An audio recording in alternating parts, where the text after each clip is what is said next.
MN-20A. Democrat of the day is Barbara Droher Kline. She is kind enough to join us to talk about her campaign for the DFL in 20A. Barbara, thank you very much for the time. Thank you. My pleasure. And I said it right, Droher Kline. You got one of those great O's with the dots on it. So my time stationed in Germany has finally paid off. Well, thank you very much. Let's start off with one thing which is really remarkable. You and I were talking a little earlier today.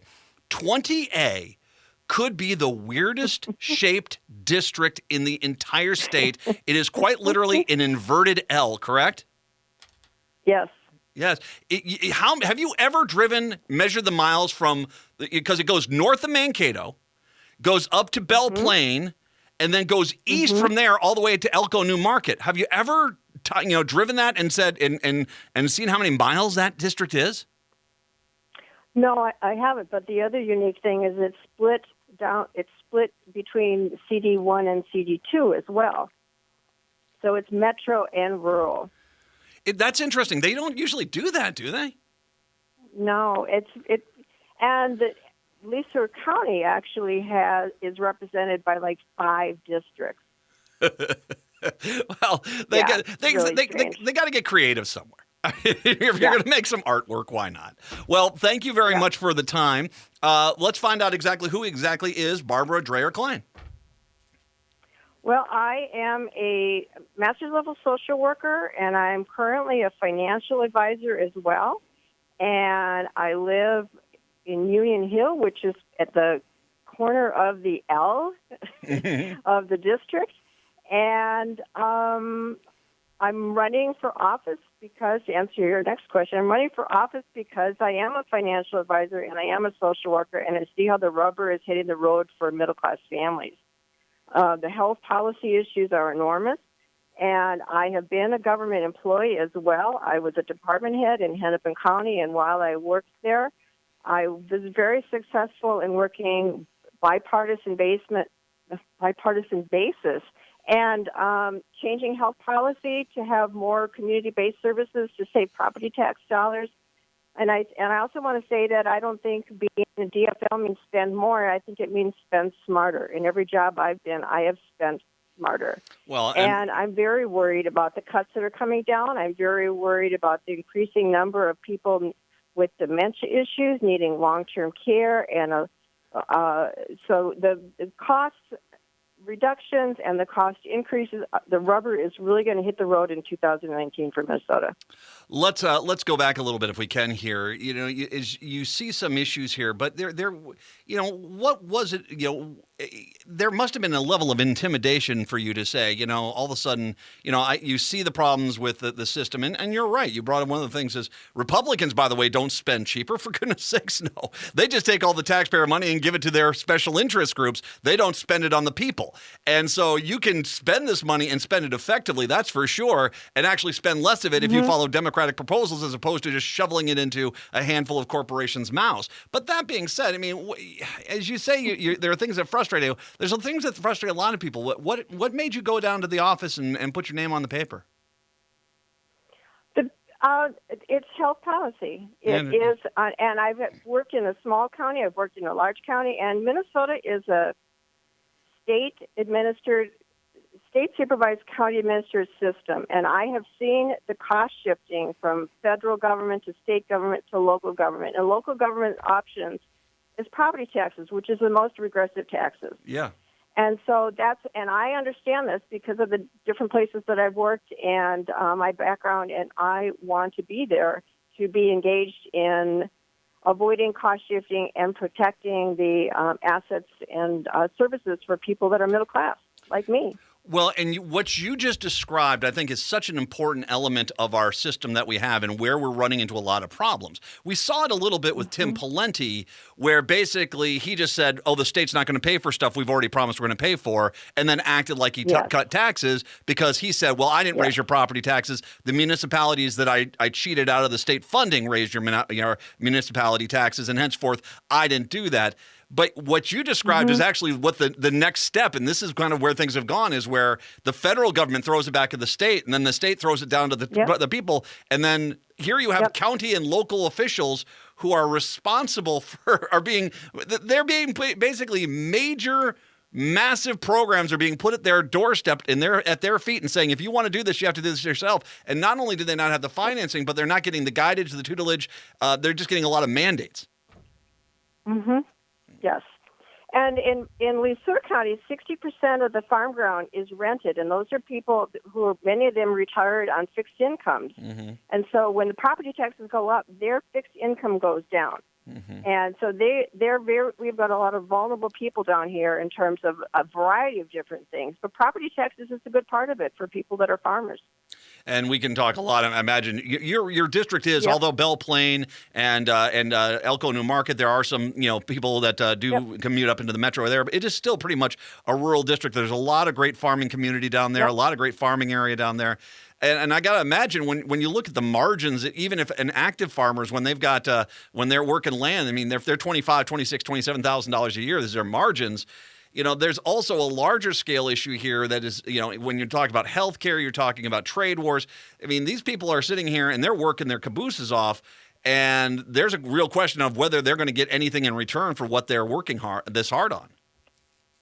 Yes, and healthcare is a big issue for farmers as well as everyone else. But you add those premiums on top of property tax vulnerability and income being down. Dairy farmers, as you know, the milk prices really have been tough for a long time. And they are really backed into a corner. Mm-hmm. And when you talk about, and you bring up dairy farmers, I'm actually reading a very interesting article about California dairy farmers and how, the problem is that when you have trade wars, and whether that's Canada or Mexico, if they're all of a sudden saying we're not taking your dairy products, dairy is a very finite product. It does not last on the shelves for a very long time.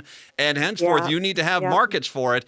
This is something the dairy farmers, particularly, I also know the meat producers, they have, this is something that is, definitely hurting them, whereas there might be some, benefit of, lower consumer prices in the beginning. The backside of this is horrible because you're putting small farms out of business, you're putting small dairies out of business, and in the long run, costs are going to go up. Well, and one of the things I've been focusing on and learning with these farmers, too, and we have a wonderful, in New Prague, we have a wonderful local market called the Farmhouse Market that buys from local farmers. And that is so important right now. I want to know that my pork or my beef or my milk came from this area, help these farmers. And that's really important for people who are concerned about farmers. What can you do? Buy local. And that is one of the, I by the way, I love that. Isn't that, I mean, that is and it's not the pork and beef, you get your ear of corn, they can point to, it's that field over there. That I think is and it's never going to be fresher. And this is nothing against some guy down in Illinois or someone over in Utah. There's nothing against you. But you support the local businesses. That goes a lot further. And having hopefully you can get some markets open to where we can help offset these the trade issues. But the reality is that supporting the farmers, if you get the chance to do that in 20A or any district, do it, because that is going to definitely help your local community. Yeah, I've actually switched myself from Costco organic milk to organic milk that is raised by a farmer right here, and I know where, because I asked. Where does your milk go? How does it come back? What's the label? I buy milk that's local.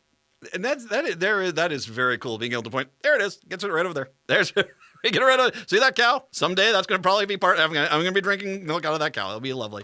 You and I talked a little bit earlier as well. This is a recurring issue that's been in a lot of the rural districts. Broadband. You and I, we can go down the laundry list. I mean, the fact that the Republicans have failed to put broadband across the state. Should be a no-brainer. This is an infrastructure improvement. Not only small business growth, not only education capabilities. I mean, it's just sad you have to have kids drive 20 miles to a coffee shop to be able to do homework, but also then you bring in the health care, the ability to have health care, access to records and professionals in the rural communities. They've really failed in 20A as far as broadband expansion, correct? Yeah, yep. Well, and I can tell you, I'm very excited. I went to a broadband conference in April, Rural Broadband, Region 9, which is the southern 9 regions, counties, and I came back and talked to my county commissioner and horse veterinarian, and I said I would like to do a Blandon Foundation grant proposal. Can we go to the county and talk about this? Someone from Blandon came to the Leesburg County Board meeting on May 15th, and they approved us filing an application. A bunch of us, especially the school people, got together and did the application, and as a result, we are working with a consultant of theirs. We are going to be doing a broadband survey, which we'll have at the county fair. I have met with Southern Minnesota Initiative Fund, Tim Penny, looking at economic development. Where are the assets? Let's map the broadband to where the assets are. We are on a roll. I've talked to the state of Minnesota broadband director, and this includes the Southern Scott County, same boat in terms of Highway 19. The broadband runs down both sides of it. This will benefit the Southern Scott County farmers as well. Mm-hmm. And we're on a roll to apply for funding a year from this fall, assuming that funding is available at the state level. We are on a roll here. We're already working it. Well, and that last point is the reason why we need to get you to St. Paul is because we need the Democrats. Republicans aren't going to do this. They've been promising broadband expansion for 10 years. They just don't do it. If they do it, they do it to one or two communities, and that's it. That we need a statewide infrastructure improvement, just like you're doing water lines, just like you're doing electricity, just like you're doing roads. Infrastructure, that is the modern business. It creates jobs, it creates growth, it creates sustainable communities. And it's having someone like you in St. Paul championing this, not just for 20A, but statewide. I mean, that will make Minnesota an incredibly strong state. Well, and the way we're tying it to economic development, asset mapping gives farmers a more options in terms of their connection to the industry, not just as farmers, but also as working from your house. There's a lot more you can do if you have good broadband access. So mapping the economic development is at the same time as where the broadband is going to go, is going to put this district in a much better place for the future. All right, so now this is the point, Barbara, where I make the plea out here. Once again, Barbara Droher Kline, 20A, is just south of the metro, heading down towards Mankato. People, you help your local Democrat. That's important. But if you're in a relatively safe DFL district, we need to get volunteers, donations to these outstate Democrats. These are districts. It's the DFL, Democrat Farm Labor. We need to remember that. We need to get these districts, because if we're going to win back the Minnesota House, we need to take 20A. That would be a huge step forward. And Barbara, as you just heard, she's a fantastic candidate. To entice the folks. Do you have anything coming up in the next few weeks as far as volunteer opportunities? Well, we are door knocking, and that's our greatest need is door knocking. We need door knocking in Newmarket, where we are there every Saturday, and in Belle Plaine, which is every Thursday. We need door knockers, and of course funding as well. We're setting ourselves up to do digital advertising. My opponent does already. You go on our website and you get an ad for him. Digital advertising is critical, and that's expensive. But we are really on a good path here. We had a fundraiser. Betty McCollum came down, and she talked about the strength that she has in working us and her ability to move some of these issues. And the other thing I'm looking at is, anyhow, we could go on. I would love to talk more about the healthcare issue, because there's so many aspects of it that are so fascinating. But that's what we need most, are door knockers.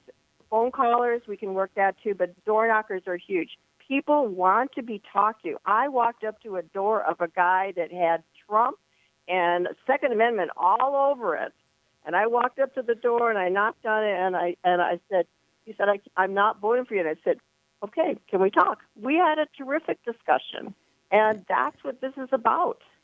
And what you just described there is something we've heard across the state. How many Republicans in past elections have never even been approached by a Democrat? Oh, I don't want to go into that house. That is there. If we go on out there and you cover these towns and you go over Newmarket and Belle Plaine and New Prague and you go out into the communities and you go and talk to these people, that generally that changes a lot of votes right there. That is what changes people's minds. And the fact is, we've just not had a lot of Democrats going out and do the door knocking. That's why we need to we need volunteers out of the metro to go down to 20A and help out Barbara Droher Kline. Now, what I'm going to do is send you to her website. What is the website there, Barbara? It's BarbaraDroherKline.org. Okay. BarbaraDroherKline.org. BarbaraDroherKline.org. I'll link to this on all the social media a little bit later on. I will link to this a little bit later on. You can click on that, go volunteer, or if you can't volunteer, make a donation. Help out if you can there. Yep. Obviously, some ad campaign. Yep. The ad campaign needs to kick on in here. But 20A, not that far out of the metro area. This is not a long planned trip. You can just, even on Thursday, like I said, Belle Plaine, that you can drive down on Thursday and help out. That's easy. That's, really, for some people, it's part of the metro area. So go on down, help out in 20A if you can. Barbara, all my best. Thank you very much. I appreciate you being Democrat of the Day today. My absolute pleasure. Barbara Droher Kline, 20A is the district.